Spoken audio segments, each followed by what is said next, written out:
말씀입니다. 마가복음 1장 1절에서 45절 말씀까지 제가 봉독하겠습니다. 하나님의 아들 예수 그리스도의 복음의 시작이라. 선지자 이사야의 글에 보라, 내가 내 사자를 내 앞에 보내노니 그가 내 길을 준비하리라.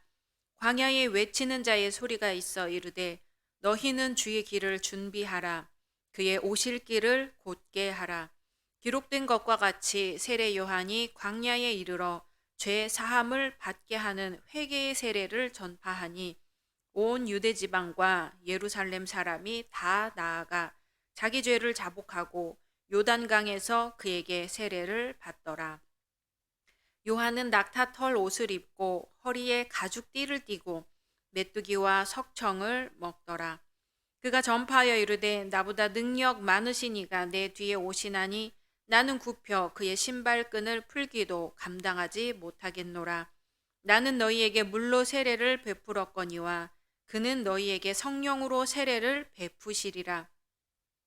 그때에 예수께서 갈릴리 나사렛으로부터 와서 요단강에서 요한에게 세례를 받으시고 곧 물에서 올라오실새 하늘이 갈라짐과 성령이 비둘기같이 자기에게 내려오심을 보시더니 하늘로부터 소리가 나기를 너는 내 사랑하는 아들이라 내가 너를 기뻐하노라 하시니라. 성령이 곧 예수를 광야로 몰아내신지라. 광야에서 40일을 계시면서 사탄에게 시험을 받으시며 들짐승과 함께 계시니 천사들이 수종들더라. 요한이 잡힌 후 예수께서 갈릴리에 오셔서 하나님의 복음을 전파하여 이르시되 때가 찼고 하나님의 나라가 가까이 왔으니 회개하고 복음을 믿으라 하시더라. 갈릴리 해변으로 지나가시다가 시몬과 그 형제 안드레가 바다에 그물 던지는 것을 보시니 그들은 어부라. 예수께서 이르시되 나를 따라오라. 내가 너희로 사람을 낚는 어부가 되게 하리라 하시니 곧 그물을 버려두고 따르니라. 조금 더 가시다가 세베대의 아들 야고보와 그 형제 요한을 보시니 그들도 배에 있어 그물을 깁는데 곧 부르시니 그 아버지 세베대를 품꾼들과 함께 배에 버려두고 예수를 따라가니라. 그들이 가버나움에 들어가니라. 예수께서 곧 안식일에 회당에 들어가 가르치심에 뭇 사람이 그의 교훈에 놀라니 이는 그가 가르치시는 것이 권위 있는 자와 같고 서기관들과 같지 아니함일러라. 마침 그들의 회당에 더러운 귀신 들린 사람이 있어 소리질러 이르되 나사렛 예수여 우리가 당신과 무슨 상관이 있나이까? 우리를 멸하러 왔나이까? 나는 당신이 누구인 줄 아노니 하나님의 거룩한 자니이다. 예수께서 꾸짖어 이르시되 잠잠하고 그 사람에게서 나오라 하시니 더러운 귀신이 그 사람에게 경련을 일으키고 큰 소리를 지르며 나오는지라. 다 놀라 서로 물어 이르되 이는 어찌미냐? 권위 있는 새 교훈이로다. 더러운 귀신들에게 명한즉 순종하는도다 하더라. 예수의 소문이 곧 온 갈릴리 사방에 퍼지더라. 회당에서 나와 곧 야고보와 요한과 함께 시몬과 안드레의 집에 들어가시니 시몬의 장모가 열병으로 누워 있는지라. 사람들이 곧 그 여자에 대하여 예수께 여짜온대 나아가서 그 손을 잡아 일으키시니 열병이 떠나고 여자가 그들에게 수종드니라. 저물어 해질 때에 모든 병자와 귀신 들린 자를 예수께 데려오니 온 동네가 그 문 앞에 모였더라. 예수께서 각종 병이 든 많은 사람을 고치시며 많은 귀신을 내쫓으시되 귀신이 자기를 알므로 그 말하는 것을 허락하지 아니하시니라. 새벽 아직도 밝기 전에 예수께서 일어나 나가 한적한 곳으로 가사 거기서 기도하시더니 시몬과 및 그와 함께 있는 자들이 예수의 뒤를 따라가 만나서 이르되 모든 사람이 주를 찾나이다. 이르시되 우리가 다른 가까운 마을들로 가자. 거기서도 전도하리니 내가 이를 위하여 왔노라 하시고 이에 온 갈릴리에 다니시며 그들의 여러 회당에서 전도하시고 또 귀신들을 내쫓으시더라. 한 나병 환자가 예수께 와서 꿇어 엎드려 간구하여 이르되 원하시면 저를 깨끗하게 하실 수 있나이다. 예수께서 불쌍히 여기사 손을 내밀어 그에게 대시며 이르시되 내가 원하노니 깨끗함을 받으라 하시니 곧 나병이 그 사람에게서 떠나가고 깨끗하여진지라. 곧 보내시며 엄히 경고하사 이르시되 삼가 아무에게 아무 말도 하지 말고 가서 내 몸을 제사장에게 보이고 내가 깨끗하게 되었으니 모세가 명한 것을 들여 그들에게 입증하라 하셨더라. 그러나 그 사람이 나가서 이 일을 많이 전파하여 널리 퍼지게 하니 그러므로 예수께서 다시는 드러나게 동네에 들어가지 못하시고 오직 바깥 한적한 곳에 계셨으나 사방에서 사람들이 그에게로 나아오더라. 아멘. 오늘 말씀 속에서 오직 예수님 만나시기를 소망합니다. 벌써 5일입니다. 네, 벌써 새해가 시작된 지 5일이 되었습니다. 오늘 말씀에는 예수님이 40일 동안 광야에서 금식하신 이야기가 나옵니다. 그래서 말씀 속에서 오늘 금욕주의에 대해서 이야기를 나눠볼까 합니다. 세계 역사는 금욕주의와 쾌락주의 그리고 양자의 중간 입장을 취하는 사상에 의해 이어져 왔다 해도 과언이 아닙니다. 특히 종교적 삶과 관련해서는 금욕주의가 수행 원리로 채택이 되어 왔습니다. 물론 인도의 탄드라 같은 미리 종교들 중에는 수행 원리로 쾌락주의를 택하는 것도 있습니다. 미리 종교는 공개적인 종교를 통해서 얻을 수 없는 특별한 종교 체험을 느낄 수 있게 하였기 때문에 많은 사람들의 관심을 받아왔습니다.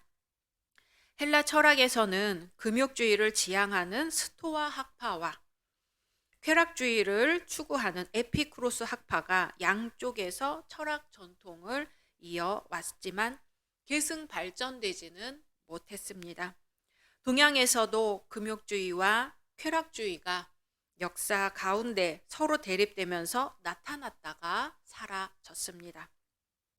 금욕주의는 정통적인 종교나 철학을 형성한 반면 쾌락주의는 미리 종교로 전락하거나 계승되지 못하였습니다. 오늘 이 시간에는 이러한 금욕주의가 유대교와 또한 초대교회의 사도들에게서 어떻게 나타났었는지 살펴보고 우리 성도는 금욕주의와 관련해 어떤 삶을 살아야 하는지 나누어 보려고 합니다. 먼저 유대교의 금욕주의입니다. 구약 성경을 보면 성경의 교훈 자체는 금욕주의적 경향을 드러내지만 신앙 위인들의 실제 삶을 보면 엄격한 금욕주의는 아니었습니다. 여러 명의 처첩을 거느린다든지 부귀영화를 누린 것을 우리가 알 수 있지요. 때에 따라 금식과 금욕 생활을 했었지만 금욕 자체가 그들의 생활이 되지는 않았습니다. 유대교에서 나타났던 금욕주의는 크게 에세네파, 쿰란종파, 바리새파를 예로 들 수 있습니다. 에세네파는 사해 근방에 모여 공동생활을 했는데 청빈한 삶, 독신, 은둔 생활이 대표적입니다. 세례 요한을 보면 청빈하면서 나그네 생활을 했던 것을 알 수 있지요. 그렇지만 에세네파와 같이 은둔 생활을 하지 않고 선지자로서 백성들에게 하나님의 말씀을 선포한 것에서 세례 요한은 에세네파와는 달랐던 것을 알 수 있습니다. 사해 근처에는 에세네파뿐만 아니라 쿰란 공동체도 있었습니다. 이들은 에세네파와 비슷한데 두 공동체를 동일시할 수 있는 증거를 찾을 수는 없기 때문에 둘이 같다고는 할 수가 없습니다. 에세네파의 특징은 첫째, 구약 성경만을 믿고 바리새인들이 믿는 전통과 구전을 따르지 않는다. 둘째, 바리새인은 율법 준수의 행동파이지만 에세네파는 율법의 뜻을 묵상하는 사색파에 속한다. 셋째, 금욕적이어서 결혼을 반대하고 공동생활을 위해 사유재산을 포기했다. 넷째, 성전 제사의 세속화를 개탄하여 예루살렘을 피하고 동물 제사를 거절했다. 이렇게 네 가지 특징으로 에세네파가 어떤 삶을 살았는지 우리가 알 수 있습니다. 비슷한 시기에 성경에서 많이 나오는 바리새파가 있어요. 바리새파는 율법 준수와 거룩한 삶을 추구했습니다. 하지만 에세네파와 같이 독신 생활을 하지는 않았어요. 오히려 독신 생활을 반대했죠. 조상들의 전통을 중요시하고 그것을 따르는데 온 정성을 바쳤어요. 은둔 생활을 하지 않고 회당을 중심으로 경건 생활을 추구했습니다. 예수님은 비록 독신 생활을 하시고 공생애를 시작하기 전 40일 동안 금식 기도를 하셨지만 바리새파와 같이 엄격한 금욕주의를 따르지는 않으셨습니다. 예수님의 이러한 모습은 사도들에게도 발견되지요. 사도 바울은 인간적인 경건 훈련이나 금욕 생활에 반대해 이렇게 말했습니다. 이런 것들은 자의적 숭배와 겸손과 몸을 괴롭게 하는데 지혜 있는 모양이나 오직 육체 좇는 것을 금하는 데는 유익이 조금도 없느니라. 아멘. 골로새서 2장 23절의 말씀입니다. 사도들에게 윤리적인 행동의 원동력이 어디서 나왔느냐? 그 원동력은 인간 자신에게 있는 것이 아니라 성령님께 있었다고 고백합니다. 그래서 사도 바울은 성령을 쫓아 행하는 삶을 강조하게 되었던 거죠. 사도들은 육체를 괴롭혀서 어떤 단계에 이르려는 신플라톤주의나 동양의 이원론적 교훈, 즉 자기 육체를 미워하며 괴롭히는 교훈을 멀리하였습니다. 중세시대의 수도원에서는 이런 전통이 되살아났어요. 자기 몸을 계속 책찍질하면서 그것으로 자기를 다스려 하나님께 나아간다고 믿었습니다. 사람은 육체의 소욕을 버려야 합니다. 문제는 그 육체의 소욕을 어떻게 버릴까 하는 것이죠. 세상의 금욕주의자들은 인간적인 노력과 수행 방법을 취했습니다. 하지만 기독교는 그것을 배제하고 오직 성령의 원리를 따라서 육체의 소욕을 버리도록 가르칩니다. 인간 스스로의 힘과 노력만으로는 육체의 소욕을 이길 수 없으며 하나님의 뜻을 아는 것만으로도 순종할 수 없습니다. 오직 성령의 능력으로 인간은 육체의 소욕을 이기고 하나님의 뜻에 순종할 수가 있습니다. 그래서 예수님은 이렇게 말씀하셨습니다. 진리의 성령이 오시면 그가 너희를 모든 진리 가운데로 인도하시리니. 아멘. 요한복음 16장 13절의 말씀입니다. 그리고 실제로 성령이 오신 후부터 제자들의 삶은 변하여 영적인 삶이 되었습니다. 성령은 하나님의 약속의 선물이며 그것을 구하는 자는 누구든지 받을 수 있습니다. 우리는 우리의 연약함에도 불구하고 예수 그리스도의 보혈의 공로로 말미암아 구원을 얻을 뿐만 아니라 성령의 도우심으로 강하게 인도받기에 세상의 어떤 종교와도 구별이 됩니다. 우리는 세상 가운데에서 맛을 내는 소금이며 빛을 발하는 빛의 역할을 합니다. 그러므로 성도는 현실 도피적인 사고를 벗어버리고 자기 몸을 괴롭히는 극단적인 금욕주의를 경계하면서 세상의 소금과 빛이 되도록 성령님께 구해야 할 것입니다. 이 시간 말씀을 묵상하면서 함께 기도하겠습니다. 코로나 종식을 위해서도 기도하시고요. 우리 담임 목사님과 당회 선교회를 위해서 교회학교와 청년부 그리고 몸이 아프신 분들을 위해서 그리고 계속 진행되고 있는 우리 대입 수험생들을 위해서 함께 기도하겠습니다.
주님, 저희가 주님께로 더욱 가까이 가기 위해서 얼마나 자신을 더 절제하고 다스리는지 모르겠습니다. 주님, 이 시간 의지하오니 주님 오셔서 좌정하사 다스려 주시옵소서. 주님께 나아가기 위해서 인간적인 핑계를 대지 않게 하여 주시옵시고 더욱 성령님을 의지하여 주님께로 나아가게 하여 주시옵소서. 세상 가운데 사는 동안에 저희의 생각과 계획이 있을지라도 먼저 주님의 이름을 부르며 먼저 주님의 뜻을 구하고 성령님께 의지하여 주님께서 가리키시는 방향을 따라 순종하며 나갈 수 있는 믿음을 허락하여 주시옵소서.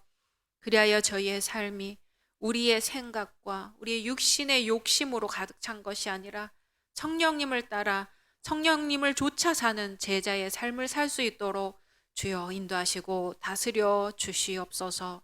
우리 주 예수 그리스도의 이름으로 기도드립니다. 아멘.